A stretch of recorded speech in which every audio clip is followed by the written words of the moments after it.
আপনারা সকলে অবহিত আছেন, আমরা এখন স্পটে আছি বরগুনা জেলার পাথরঘাটা উপজেলার লেমুয়া বাজারে।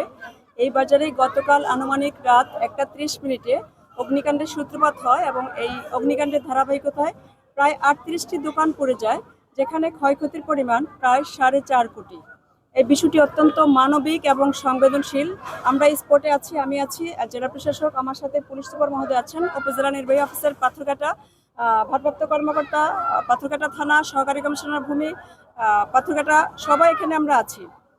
এবং আমরা এই পরিস্থিতিটাকে সাময়িক তাদেরকে ত্রাণ সহযোগিতা প্রদানের জন্য আজকে এই কিছুক্ষণ পূর্বে আপনারা অবজার্ভ করেছেন, পর্যবেক্ষণ করেছেন, যারা দোকান মালিক ছিল 30 জন, তাদের প্রত্যেককে আমরা সরকারের তরফ থেকে এবং আমাদের যে মাননীয় চিফ হুইপ রয়েছেন বরগুনা 2 আসনের মাননীয় সংসদ সদস্য স্যারের তরফ থেকে, জেলা প্রশাসন, উপজেলা প্রশাসন এবং মাননীয় চিফ হুইপ 3 জনের তরফ থেকে আমরা প্রত্যেককেই 15,000 টাকা করে নগদ অর্থ সহায়তা করেছি এবং একই সাথে সরকারের দুর্যোগ মন্ত্রণালয়ের যে মানবিক সহায়তা রয়েছে সেটাও আমরা প্রদান করেছি।